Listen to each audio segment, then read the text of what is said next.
सत्र के दौरान उपनेता प्रतिपक्ष भुवन कापड़ी ने सत्र की शुरुआत से पहले ही कहा कि सदन में नियम 310 के तहत कानून व्यवस्था का मुद्दा उठाया जाएगा। उन्होंने कहा कि राष्ट्रपति के देहरादून दौरे के दौरान उनके काफिले से 300 मीटर की दूरी पर हुई करोड़ों की डकैती के मामले का जोर शोर से मुद्दा उठाया जाएगा और इसके अलावा कई अन्य मामलों को लेकर भी सदन में अपना पक्ष रखकर सरकार को घेरेंगे। वहीं नेता प्रतिपक्ष यशपाल आर्य ने सदन को बिना किसी व्यवधान के चलाने की बात कही।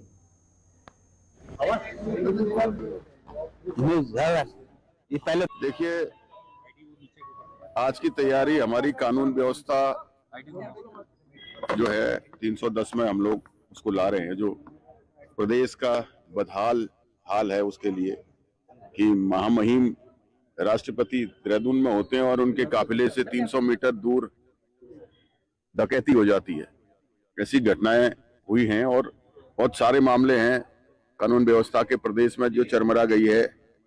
उसके साथ ही बजट की बात करें तो अब तो बजट आने के बाद ही पता चलेगा। बजट सरकार युवाओं के लिए बजट में क्या लाई है। सबसे महत्वपूर्ण बात यह है कि युवा प्रदेश, युवा मुख्यमंत्री और युवा सड़कों पर है। अब बजट में युवाओं के लिए क्या लाते हैं और महंगाई को नियंत्रण करने के लिए क्या बजट में व्यवस्था है। जो हमारे प्रदेश के सरकारी शैक्षिक संस्थानों का हाल बदहाल है उसके लिए क्या प्रावधान व्यवस्था जो है बजट में है। जो हमारे उत्तराखंड के चाहे मेडिकल कॉलेज हों, चाहे अस्पताल हों, चाहे छोटे CSC सेंटर हों, वो रिफर सेंटर बन गए हैं। तो उनमें स्वास्थ्य की सुविधाएं देने के लिए बजट में क्या व्यवस्था है। महंगाई को कैसे नियंत्रण करेंगे, इन सब चीजों पर जब बजट आएगा उसके बाद ही चर्चा कर पाएंगे। व्यवस्थित रूप से चले, व्यवधान पैदा न हो, हमारा प्रयास यही रहता है। हम सकारात्मक पहल करना चाहते हैं और हमने की भी है। आज प्रश्नकाल है और निश्चित रूप से हम काम रोको प्रस्ताव भी लाएंगे, जिसमें प्रदेश का जो ध्वस्त होती हुई लचर कानून व्यवस्था है उसको नियम के तहत हम उठाएंगे। और आप जानते हैं कि कानून व्यवस्था पूरी तरह ध्वस्त हो चुकी है, अपराधी बेखौफ हो चुके हैं, अफसर बेलगाम हैं, खनन माफिया हावी हैं।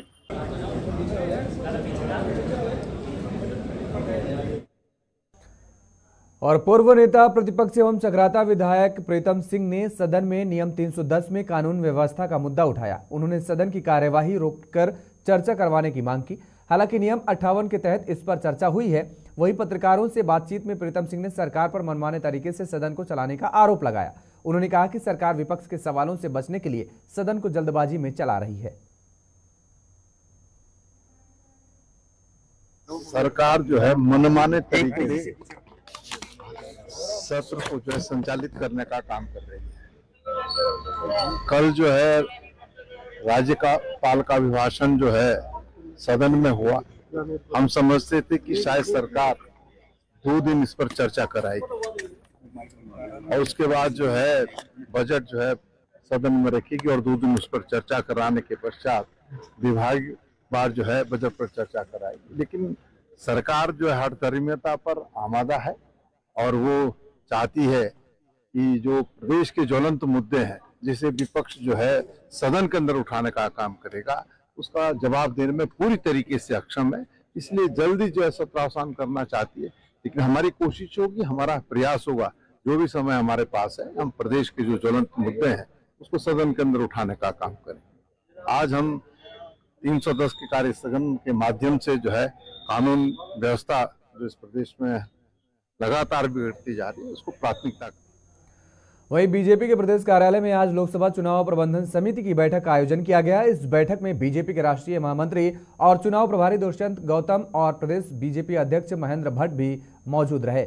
महेंद्र भट्ट ने बताया कि इस बैठक में कार्यकर्ताओं को सौंपे गए चुनाव संबंधी कार्यों की समीक्षा की जाएगी। कार्यकर्ताओं को कई जिम्मेदारियां सौंपी गई हैं। उन्होंने यह भी बताया कि चुनावों के लिए जो भी साधन संसाधनों की जरूरत होगी उन सभी पर इस बैठक में चर्चा की जाएगी। 2 महत्वपूर्ण बैठकें हैं। और हमारे राष्ट्रीय महामंत्री चुनाव के प्रभारी प्रियंका गौतम की बैठक में रहने वाले हैं। पहली बैठक हमारी प्रदेश की चुनाव प्रबंधन समिति की बैठक है। उसमें हमारे अनेकों चुनाव संबंधी कार्य हैं, उनके लिए कार्यकर्ताओं को हमने दायित्व दिए हुए हैं। वो कार्यक्रम सारे कार्य टाइम बाउंड चुनाव तक के कार्य अलग अलग तिथियों के कार्यक्रम हैं। खासतौर पर प्रचार प्रसार का विषय होगा, हमारा जो है घोषणा पत्र का विषय हो गया, इसके साथ साथ रथ जो निकलता प्रचार को संबंधित विषय होंगे, अनेकों साहित्य का विषय होगा। इन सारे विषयों के लिए बैठक रहने वाली है। उसमें किस व्यक्ति के लिए क्या काम हो, काम यथासमय अपना काम पूर्ण कर सकें, उसके लिए साधन है, संसाधन है, सारे विषयों की चर्चा। और आगामी लोकसभा चुनाव को शांतिपूर्ण तरीके से संपन्न कराने के लिए प्रशासन हर संभव प्रयास कर रहा है। प्रशासन द्वारा इसी के तहत लगातार बैठकें भी की जा रही। आगामी लोकसभा चुनाव को लेकर जनपद उधम सिंह नगर के जसपुर विधानसभा क्षेत्र में 145 बूथ बनाए गए हैं, जिनका लगातार निरीक्षण प्रशासन द्वारा किया जा रहा है। आज जसपुर उपजिलाधिकारी द्वारा शहर के कई बूथों का निरीक्षण भी किया गया। उपजिलाधिकारी जसपुर गौरव चटवाल ने बताया कि लोकसभा चुनाव आने वाले हैं और चुनाव आयोग भी उसी दिशा में काम कर रहा है और दिशा निर्देशों का पालन कर रहा है। इसी के मद्देनजर बूथों का निरीक्षण किया जा रहा है और यह प्रक्रिया आगे भी जारी रहेगी।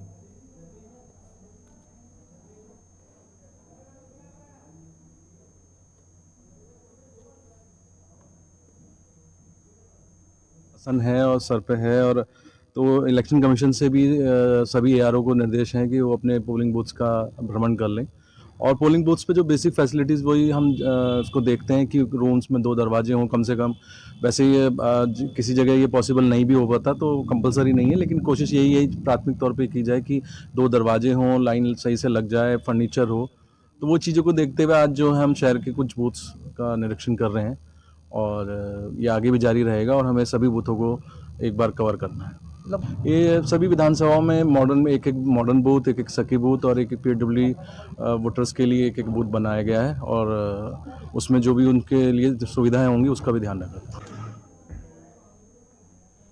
उधर उत्तरकाशी जिले के पहाड़ी क्षेत्रों का दीदार करने देश के पर्यटक ही नहीं विदेशों से भी लोग पहुंच रहे हैं। उत्तरकाशी में पर्यटक बर्फ से ढके पहाड़ों का लुत्फ उठाने में हर साल उत्तरकाशी जिले में पहुंचते हैं। उत्तरकाशी में एक्सपीरियंस द हिमालय कंपनी पर्यटकों का हर साल ट्रैकिंग पर ले जाती है और इस साल इस कंपनी द्वारा नए ट्रैक की खोज की गई है। उत्तरकाशी जिले के हर्षित घाटी में पुराली गांव है जिसे मोनाल ट्रेल ट्रैक भी कहा जाता है और पर्यटक इस ट्रैक का जमकर लुत्फ उठाते हैं। दोस्तों, आज जो कि हम मोनाल ट्रेल पे आए हैं। मोनाल ट्रेल जो कि पुराली गांव से 3 किलोमीटर का ट्रैक है। बहुत इजी ट्रैक है और खासकर आजकल बहुत बढ़िया बर्फबारी हुई और काफ़ी स्नो यहाँ पे है और एक अलग ही मज़ा है यहाँ पे बर्फ़ में। और ये ट्रेल में आपको काफ़ी सारे मोनाल देखने को मिलेगा। और आज जो कि मेरे साथ एक्सपीरियंस द हिमालयस टीम के साथ फ्रांस से कुछ हमारे गेस्ट आए थे। इसमें हमारे 9 फ्रांस से और एक इंडियन जो कि इसमें टोटल 10 मेंबर्स थे और उनको ये वैली काफ़ी अच्छा लगा। हम ये वैली को प्रमोट करना चाह रहे हैं। Himalaya are offering an incredible experience. I was not expecting such experience in India. So have a look at the Himalayas in India. An adventure for us because nobody knows what to expect, and we were lucky to have very good weather and there was snow, lots of snow. We were able to do 2 trekking. Lots of guides accompanied us, and yeah, we had really very tasty and good food. And real fireworks, lots of chanting, yoga classes. और हल्द्वानी में anti drug task force ने बड़ी कामयाबी हासिल करते हुए 20 लाख के smack के साथ 3 तस्करों को गिरफ्तार किया है। पकड़े गए तस्करों में 2 रिश्ते में जीजा साला लगते हैं और 1 रोडवेज का चालक है। वरिष्ठ पुलिस अधीक्षक प्रहलाद नारायण मीणा ने खुलासा करते हुए बताया कि मुख्यमंत्री द्वारा चलाए जा रहे मिशन ड्रग्स की फ्री देवभूमि के तहत NTF की टीम द्वारा 223 ग्राम अवैध स्मैक बरामद की गई है। तस्करों के पास से एक मोटरसाइकिल भी बरामद हुई है और ये तीनों नशे की इस खेप को बदायूं उत्तर प्रदेश से खरीदकर हल्द्वानी शहर में बेचने के लिए आ रहे थे। पुलिस द्वारा चरणजीत सिंह, मनीष कुमार और रिंकू कश्यप नाम के 3 तस्करों के खिलाफ मामला दर्ज कर लिया गया है और इन्हें जेल भेजने की कार्रवाई की जा रही है।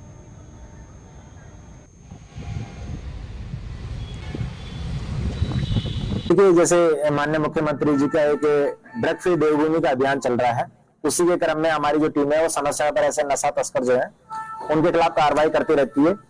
आज हमारी टीम ने एक बड़ी कार्रवाई की है और 3 अभियुक्तों को गिरफ्तार किया गया है। इनके कब्जे से 223 ग्राम स्मैक जो है उसकी बरामदगी की गई है और ये जो स्मैक है इसकी लगभग जो कीमत है वो 20 लाख रुपए के आसपास की है। इसमें जो 3 अभियुक्त हैं उनमें से 2 अभियुक्त यूपी के रहने वाले हैं, 1 अभियुक्त रुद्रपुर का रहने वाला है। इनमें जो 1 अभियुक्त है वो रोडवेज बस का चालक भी है। तब हम इसमें ये चीज की जांच कर रहे हैं कि ये जो स्मैक है ये कहां से इन्होंने खरीदी है और हल्द्वानी में किस किस को सप्लाई करते हैं। इस शानदार कार्य के लिए जो हमारी जो टीम है उसको मेरी तरफ से 2,500 रुपए का इनाम दिया। सर कब से ये लोग स्मगलिंग कर रहे थे, कब से इसका कुछ पता चल पाया है? देखिए इसमें जो 2 अभियुक्त हैं उनका सर्विलांस हमारी टीम ने काफी लंबे टाइम से कर रही थी। पहले दिन का नाम आया है और इनके सर्विलांस के दौरान इन लोगों के बारे में पता लगा है कि ये आज इस तरीके से स्मैक की जो सप्लाई है उसके लिए आने वाले हैं और ये जो लेके आ रहे हैं उनके बारे में हम जांच कर रहे हैं कि ये बदायूं में कहां से इन्होंने उठाया है और उनके संपर्क में कौन कौन लोग हो रहे हैं। सर पहले भी जो स्मैक बरामद की गई वो भी उसका भी इनपुट बरेली से ही मिला कि बरेली क्षेत्र से लाई गई है, तो बरेली में क्या कुछ स्ट्राइक करेगी उत्तराखंड पुलिस? देखिए इसमें सभी जो स्थानीय पुलिस है अपने अपने स्तर पर कार्रवाई कर रही है और जब भी ऐसी कोई बरामदगी आती है तो हम स्थानीय पुलिस को बताते हैं। हाल ही में बरेली पुलिस के द्वारा भी इसमें बहुत अच्छा कार्य किया गया, उनके द्वारा बड़े लेवल पर रेड भी की गई और इसके साथ ही कुछ वहां पर जो लोग थे उनके खिलाफ कार्रवाई भी की गई है। तो इसके शहर और देहात क्षेत्रों में बुलेट बाइक से पटाखे छोड़ने वालों के खिलाफ पुलिस लगातार कार्रवाई कर रही है। साथ ही मॉडिफाइड वाहनों पर भी पुलिस नजर रख रही है। उन दुकानदारों को भी पुलिस चिन्हित करने जा रही है जो वाहनों को मॉडिफाई करते हैं। आपको बता दें कि कई युवा गली मोहल्लों व सड़कों पर बुलेट बाइक से पटाखे छोड़ रहे हैं जिससे लोगों को परेशानी होती है। पुलिस ऐसी बाइक को सीज कर चालान कर रही है। एसपी देहात स्वपन किशोर ने मॉडिफाइड साइलेंसर लगवाने वाले लोगों को कार्रवाई करने की चेतावनी दी है।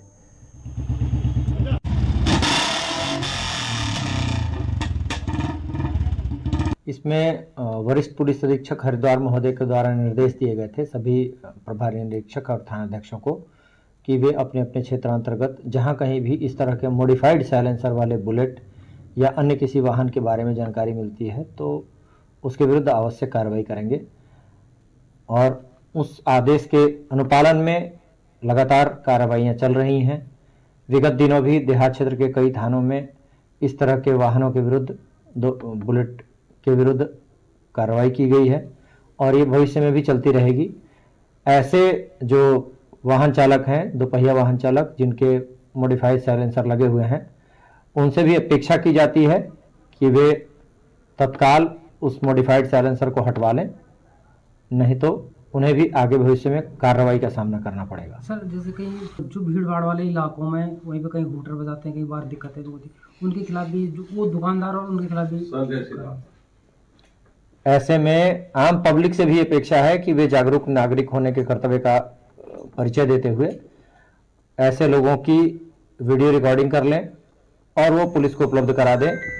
उनके विरुद्ध सुसंगत विधिक कार्रवाई अमल। और वरिष्ठ पुलिस अधीक्षक देहरादून द्वारा पुलिस कार्यालय स्थित सभागार में आगामी लोकसभा चुनाव के दृष्टिगत जनपद के समस्त राजपत्रित अधिकारियों और थाना प्रभारियों के साथ गोष्ठी की गई। गोष्ठी के दौरान एसएसपी देहरादून द्वारा विभिन्न बिंदुओं पर समीक्षा करते हुए संबंधित अधिकारियों को आवश्यक दिशा निर्देश दिए गए। सभी थाना प्रभारी अपने अपने थाना क्षेत्रों में निवासरत शस्त्र धारकों की सूची का सत्यापन करते हुए जिलाधिकारी कार्यालय से उसका मिलान करा लें, जिससे शस्त्र धारकों की संख्या में किसी प्रकार की कोई भ्रम की स्थिति न रहे। साथ ही न्यायालय से प्राप्त गैर जमानती वारंटों की समीक्षा के दौरान लंबित गैर जमानती वारंटों की अद्यावधि स्थिति की जानकारी कर उनके लंबित रहने के कारणों के विषय में संबंधित थाना प्रभारियों से जानकारी प्राप्त की गई और उनके शीघ्र निस्तारण के दिशा निर्देश भी दिए गए। इसके साथ ही अन्य मामलों को लेकर दिशा निर्देश जारी किए गए। कालसी ग्राम से मोग मंदिर से तीनों देव गुरु विजय चूडेश्वर महाराज बीते दिन 25 फरवरी को धर्मवाला रात्रि विश्राम के लिए प्रवास पर निकल गए थे और दिनांक 26 को खादर रात्रि विश्राम किया। आज 27 फरवरी को अपने गर्भगृह से मोग मंदिर के लिए प्रस्थान किया। आपको बता दें कि सिलगुड़ विजय चूडू महाराज जौनसर बाबर की उत्तराखंड ही नहीं हिमाचल प्रदेश में भी बहुत मान्यता है। बताया जाता है कि सिलगुड़ महाराज से जो भी व्यक्ति आस्था रखते हैं और जो मन्नत मानते हैं सिलगुड़ महाराज उनकी मन्नत पूरी करते हैं। कहा जाता है कि सिलगुड़ महाराज की स्थापना स्थान चूड़ाधार में भी है और कालसी के सेमोग गांव में प्राचीन काल से आए थे और सेमोग में बने मंदिर में तीनों देवता एक साथ वास करते हैं। सिलगुड़ महाराज जी के साथ पैदल यात्रा पे निकल चुके हैं। आप देख सकते हैं ये सिमोग से देवता आ रहे हैं, सिलगुड़ महाराज विजय और चूड़ेश्वर देवता, और धर्मावाला जो रणकाण परिवार है उनके आवास पर, उनकी मनौती की पूर्ति पर 1 दिन के प्रवास पर है। श्री गुरु महाराज का लाव लश्कर है, सबकी मनौती पूर्ण हो, हम ऐसी विनती करते हैं। और जनता जनार्दन से भी महाराज रास्ते में है, महाराज से आशीर्वाद लें। जी सर, महाराज जी की थोड़ी और व्याख्या। चूड़धार है इनकी आराध्य भूमि। महाराज तो विशाल है, पूरे हिमाचल जौनसार में मान्यता है। चूड़धार से महाराज की उत्पत्ति है। सिमोग में बड़ा थान है, सिमोग से ही महाराज चलते हैं किसी की मनौती पर। तेज गुरु महाराज, विजट महाराज, चूड़ेश्वर महाराज, ये सिमोग से वहाँ जा रही है धर्मवाला। ये क्या कहते हैं, किसी की मान्यता थी, उस मान्यता की वजह से उसकी मान्यता पूरी होगी, उसकी वजह से ले जा रहे हैं। महिलाओं को सशक्त बनाने के लिए सरकार की योजनाएं देश भर में समान रूप से लागू की गई हैं। स्वयं सहायता समूह से जुड़ी 1 करोड़ महिलाएं लखपति दीदी बन चुकी हैं। यदि राज्यवार आंकड़ों पर गौर करें तो यह परिणाम बीजेपी के लिए सुखद साबित होगा। आपको बता दें कि जिन राज्यों में बीजेपी के लिए चुनौती है उन राज्यों में लखपति दीदियों की संख्या काफी अधिक है। यदि बात की जाए उत्तराखंड की तो 29,978 महिलाएं अभी तक लखपति दीदी बन चुकी हैं। वहीं कांग्रेस प्रवक्ता गरिमा दसोनी ने कहा कि यह सिर्फ आंकड़ों की बाजीगरी है। यदि उत्तराखंड की बात की जाए तो यहां महिला लखपति नहीं बन पाई हैं। यदि लखपति दीदी में सच्चाई होती तो कोई भी महिला उत्तराखंड में धरना प्रदर्शन नहीं करती। सिर्फ और सिर्फ आंकड़ों की बाजीगरी है। यदि बना दिया गया होता तो आप अभी भी जाकर देखिए, तमाम महिला समूह सड़कों पर उतरे हुए हैं। यदि उत्तराखंड की महिलाएं सशक्त होती तो फिर इस तरह से बेजार स्थिति आपको स्वास्थ्य सेवाओं की और शिक्षा सेवाओं की नहीं दिखाई पड़ रही होती। ये सिर्फ और सिर्फ भारतीय जनता पार्टी का झूठ, आडंबर और प्रपंच है और कोई उसके पास काम नहीं है, सिर्फ आंकड़ों की बाजीगरी करने के अलावा। यहाँ प्रति व्यक्ति आय जितनी हम छोड़कर गए थे अपनी सरकार के समय पर, उससे 1 इंच आगे तो धामी सरकार या भाजपा की सरकारें बढ़ा नहीं पा रही हैं। ऊपर से महिला सशक्तिकरण की बड़ी बड़ी बातें। आज 23 साल का हो गया उत्तराखंड, लेकिन महिलाओं की वही स्थिति है। पीठ पर घास का बोझ है और किलोमीटर दूर से पानी लाना पड़ता है और स्वास्थ्य सेवाओं के नाम पर नतीजा सिर्फ। लक्सर से सैकड़ों की संख्या में आंगनबाड़ी कार्यकर्त्रियां देहरादून विधानसभा का घेराव करने के लिए रवाना हो चुकी हैं। आंगनबाड़ी कार्यकर्त्रियों का कहना है कि वह कार्य बहिष्कार करके पिछले 8 दिनों से ब्लॉक स्तर पर अपनी 4 सूत्रीय मांगों को लेकर धरना दे रही हैं। बावजूद इसके सरकार उनकी मांगों को अनदेखा कर रही है, जिसके लिए वह आज सैकड़ों की संख्या में इकट्ठा होकर देहरादून विधानसभा का घेराव करने जा रही हैं। उन्होंने साफ तौर से कहा कि अगर सरकार उनकी मांगों को नहीं मानती तो वह बीजेपी की सरकार को सत्ता में नहीं आने देंगी। वह चुनाव का बहिष्कार करेंगी और अपनी मांगों को लेकर लगातार धरना प्रदर्शन करती रहेंगी।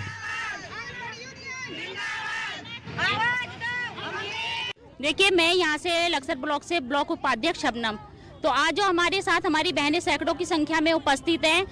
हमारा काफी लंबे समय से धरना प्रदर्शन चल रहा था। रैलियों के माध्यम से हम लोगों ने ज्ञापन बराबर सरकार को देते रहे। फिर हमारा 8 दिन से हम कार्य बहिष्कार पर है। कुछ हमारी मांगे हैं, जैसे मानदेय वृद्धि हो गई, गोल्डन कार्ड जारी होना, मिनी आंगनवाड़ी जो बहनें हैं हमारी, उनका उच्चीकरण का जो जीओ है वो जल्द से जल्द पारित हो रहा, क्योंकि अगर आचार संहिता लग जाएगी तो लॉलीपॉप जो हमें दे रखा है घोषणा का, वो लॉलीपॉप ही रह जाएगा हमेशा के लिए। बाकी दूसरी हमारी मांग है कि हम जो जितनी भी हम लोग महिलाएं हैं, हमने निर्वाचन का कार्य बिल्कुल ठप कर रखा है। कोई महिला हमारी जो आंगनवाड़ी वर्कर है, BLOs है, कोई भी निर्वाचन का काम नहीं करेगा। और आज हम जो सभी महिलाएं एकत्र हैं हमारे साथ, सभी बहनें हैं, सब परेशान हैं और हम आज विधानसभा का घेराव के लिए लक्सर ब्लॉक से कूच कर रहे हैं। हम 8 दिन से सभी बहनें जो है यहाँ अपने ब्लॉक स्तर पर धरना कर रहे थे, लेकिन सरकार द्वारा हमें कोई आश्वासन या किसी भी तरह की हमारी कोई पुकार नहीं सुनी गई, जिस कारण आज हमें विधानसभा घेराव के लिए सैकड़ों की संख्या में जो है हमारी सभी महिलाएं जो है देहरादून विधानसभा का घेराव करने के लिए जा रही है। हमारी मांगों को सरकार बिल्कुल अनदेखा कर रही है। यदि सरकार हमारी मांगों को नहीं सुनती है तो हम इसी तरह से आंदोलन करते रहेंगे और बीजेपी की सरकार दोबारा नहीं आने देंगे। हम चुनाव का पूरा बहिष्कार करेंगे और हम आंदोलन इसी तरह से जारी रखेंगे।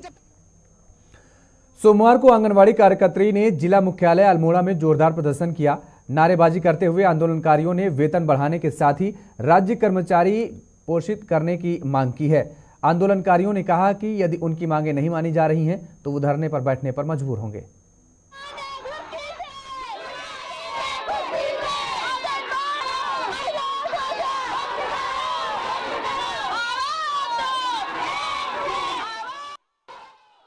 सर, मेरा नाम किरण जोशी है, मैं हॉलबाग ब्लॉक से हूँ, आंगनबाड़ी में कार्यरत हूँ यही हॉलबाग ब्लॉक में। तो आज आपका आंदोलन का क्या मोटिव है? सर, हम लोग चाहते हैं कि सरकार हमारी आवाज़ सुने और वो हमें हमारा मानदेय बढ़ाए, हम लोगों का 18,000 कर दे जब तक हमें राज्य सरकार नहीं कर्मचारी घोषित करता है। तो आज कितने लोग आंदोलन पे हैं यहाँ? सर, हम लोग कम से कम 900 लोग होंगे सर। 900 लोग आज हैं। तो और क्या क्या मांग है आपकी मुख्य रूप से? सर, हमारा यही है कि अगर हमें राज्य कर्मचारी जब तक घोषित नहीं करता सरकार, हमें इस लायक बना दे कि हम अपने बच्चों का भरण पोषण कर सके, शिक्षा दीक्षा बच्चों को सही से दे सके, हमें कम से कम 18,000 हमारा मानदेय कर दे। और जिन मिनी आंगनबाड़ी को अभी उच्चीकृत नहीं किया गया उन्हें स्वीकृति दे दे इसमें, और जो हमें ड्रेस दी जाती है उस ड्रेस का हमारा पैसा हमारे खाते में डाल दिया जाए। अगर आपकी आज मांगे पूरी नहीं होती तो भविष्य की क्या रणनीति है सर? आपकी? अभी देखिए हमारा प्रदेश में भी चल रहा है ये हमारी जो लड़ाई। और यहाँ पर रुकेंगे एक छोटे से ब्रेक के लिए, ब्रेक के बाद फौरन हाजिर होंगे। सुशासन ही आधार, डबल इंजन हरियाणा सरकार। हरियाणा